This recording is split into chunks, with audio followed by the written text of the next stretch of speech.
Thank you, my friends.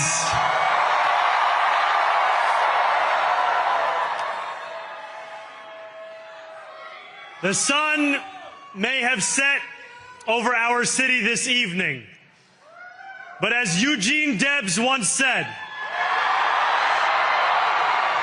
I can see the dawn of a better day for humanity.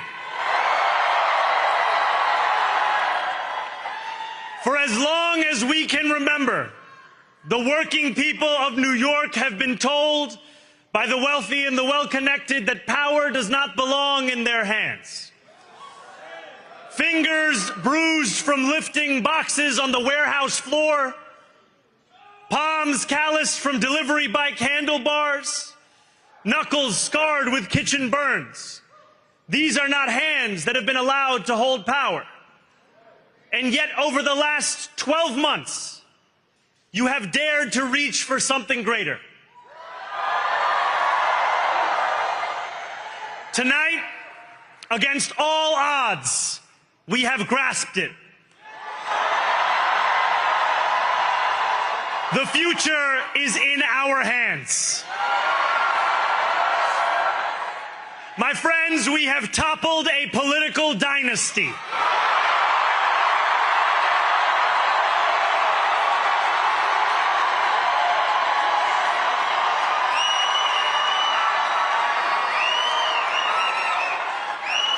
I wish Andrew Cuomo only the best in private life. But let tonight be the final time I utter his name as we turn the page on a politics that abandons the many and answers only to the few.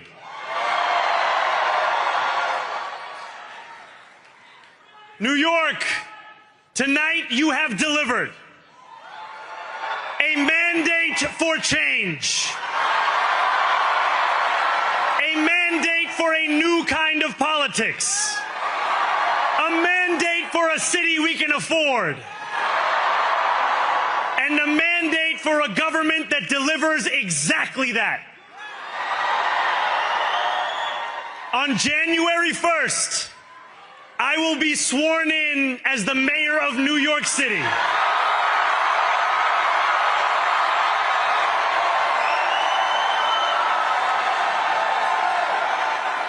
And that is because of you. So before I say anything else, I must say this. Thank you. Thank you to the next generation of New Yorkers who refuse to accept that the promise of a better future was a relic of the past.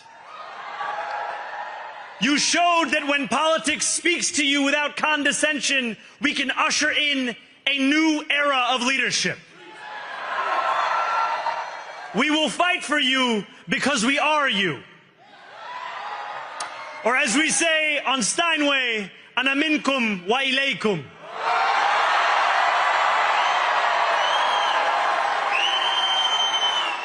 Thank you to those so often forgotten by the politics of our city who made this movement their own. I speak of Yemeni bodega owners and Mexican abuelas, Senegalese taxi drivers and Uzbek nurses, Trinidadian line cooks and Ethiopian aunties. Yes, aunties. To every New Yorker in Kensington and Midwood and Hunts Point, know this. This city is your city, and this democracy is yours too. This campaign is about people like Wesley, an $11.99 organizer I met outside of Elmhurst Hospital on Thursday night. A New Yorker who lives elsewhere, who commutes 2 hours each way from Pennsylvania because rent is too expensive in this city. It's about people like the woman I met on the BX 33 years ago, who said to me, I used to love New York, but now it's just where I live. And it's about people like Richard, the taxi driver I went on a 15-day hunger strike with outside of City Hall, who still has to drive his cab 7 days a week. My brother, we are in City Hall now.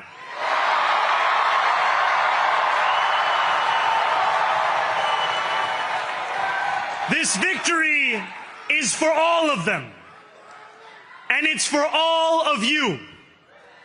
The more than 100,000 volunteers who built this campaign into an unstoppable force. Because of you, we will make this city one that working people can love and live in again. With every door knocked, every petition signature earned, and every hard-earned conversation, you eroded the cynicism that has come to define our politics.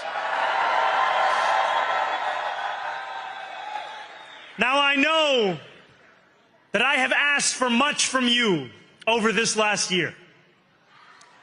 Time and again, you have answered my calls. But I have one final request.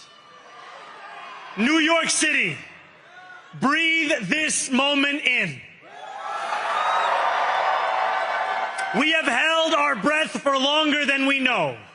We have held it in anticipation of defeat.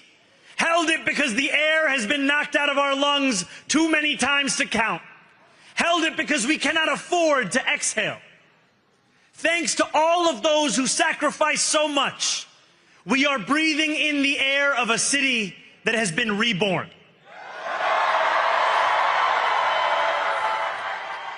To my campaign team, who believed when no one else did,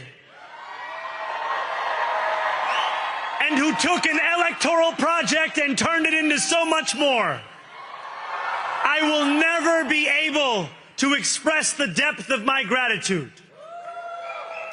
You can sleep now. To my parents, Mama and Baba, you have made me into the man I am today. I am so proud to be your son. And to my incredible wife, Rama,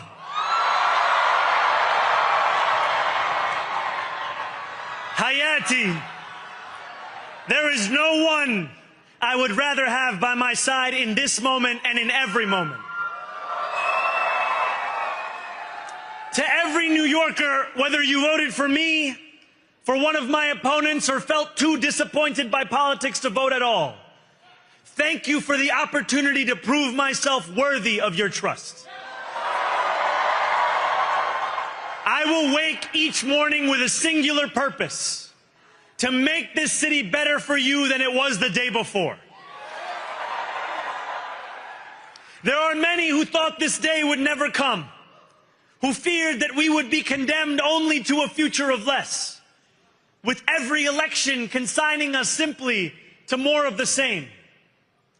And there are others who see politics today as too cruel for the flame of hope to still burn. New York, we have answered those fears.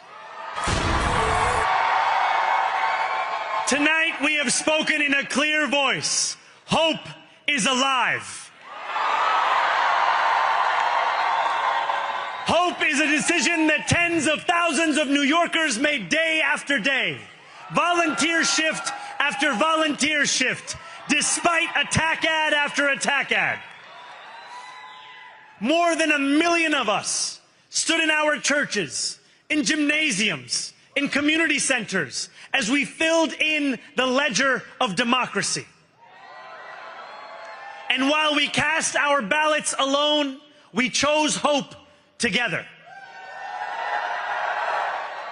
Hope over tyranny. Hope over big money and small ideas. Hope over despair. We won because New Yorkers allowed themselves to hope that the impossible could be made possible.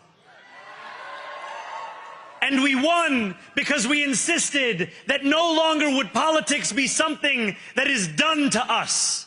Now it is something that we do.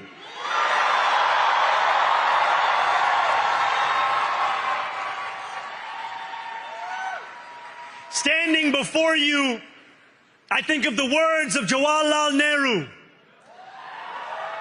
A moment comes but rarely in history when we step out from the old to the new, when an age ends and when the soul of a nation long suppressed finds utterance.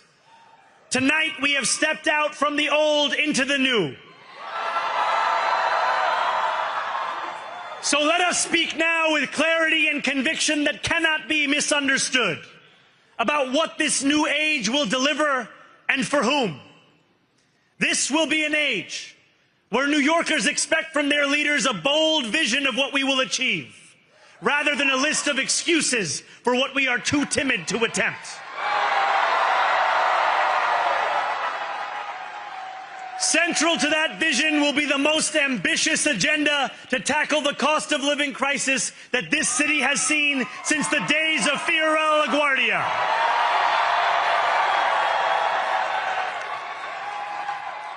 An agenda that will freeze the rents for more than 2 million rent-stabilized tenants. Make buses fast and free.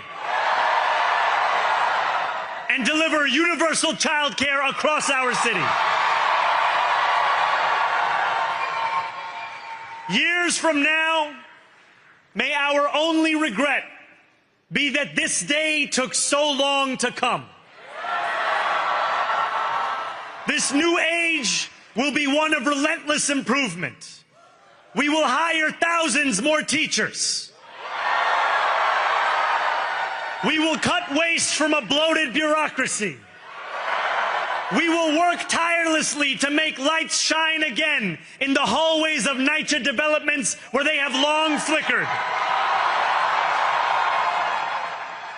Safety and justice will go hand in hand as we work with police officers to reduce crime and create a department of community safety that tackles the mental health crisis and homelessness crises head on. Excellence will become the expectation across government, not the exception. In this new age we make for ourselves, we will refuse to allow those who traffic in division and hate to pit us against one another. In this moment of political darkness, New York will be the light. Here, we believe in standing up for those we love. Whether you are an immigrant, a member of the trans community, one of the many black women that Donald Trump has fired from a federal job, a single mom still waiting for the cost of groceries to go down, or anyone else with their back against the wall, your struggle is ours too. And we will build a city hall that stands steadfast alongside Jewish New Yorkers and does not waver in the fight against the scourge of anti-Semitism. Where the more than 1 million Muslims know that they belong. Not just in the 5 boroughs of this city, but in the halls of power. No more will New York be a city where you can traffic in Islamophobia and win an election.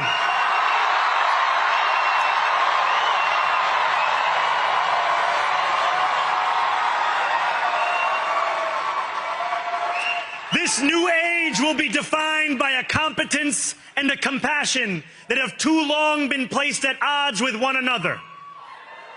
We will prove that there is no problem too large for government to solve and no concern too small for it to care about. For years, those in City Hall have only helped those who can help them. But on January 1st, we will usher in a city government that helps everyone. Now I know that many have heard our message only through the prism of misinformation. Tens of millions of dollars have been spent to redefine reality and to convince our neighbors that this new age is something that should frighten them. As has so often occurred, the billionaire class has sought to convince those making $30 an hour that their enemies are those earning $20 an hour. They want the people to fight amongst ourselves so that we remain distracted from the work of remaking a long broken system. We refuse to let them dictate the rules of the game anymore. They can play by the same rules as the rest of us. Together, we will usher in a generation of change. And if we embrace this brave new course, rather than fleeing from it, we can respond to oligarchy and authoritarianism with the strength it fears, not the appeasement it craves. After all, if anyone can show a nation betrayed by Donald Trump how to defeat him, it is the city that gave rise to him.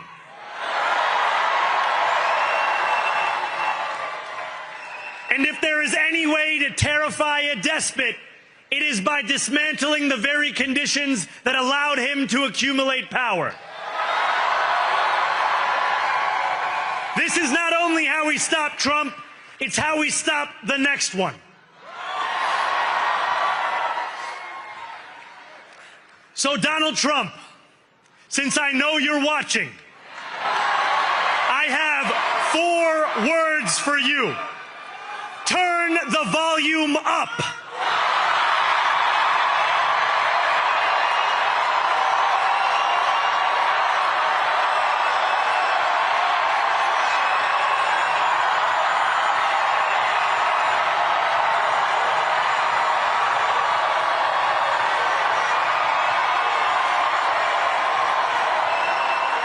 We will hold bad landlords to account because the Donald Trumps of our city have grown far too comfortable taking advantage of their tenants. We will put an end to the culture of corruption that has allowed billionaires like Trump to evade taxation and exploit tax breaks. We will stand alongside unions and expand labor protections because we know, just as Donald Trump does, that when working people have ironclad rights, the bosses who seek to extort them become very small indeed. New York will remain a city of immigrants, a city built by immigrants, powered by immigrants, and as of tonight, led by an immigrant.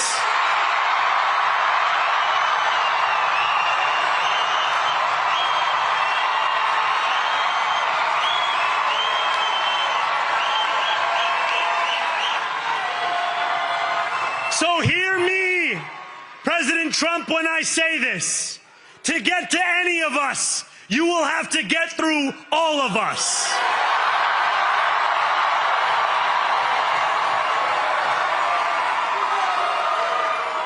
When we enter City Hall in 58 days, expectations will be high. We will meet them. A great New Yorker once said that while you campaign in poetry, you govern in prose. If that must be true, let the prose we write still rhyme, and let us build a shining city for all. And we must chart a new path, as bold as the one we have already traveled. After all, the conventional wisdom would tell you that I am far from the perfect candidate. I am young, despite my best efforts to grow older. I am Muslim. I am a democratic socialist. And most damning of all, I refuse to apologize for any of this.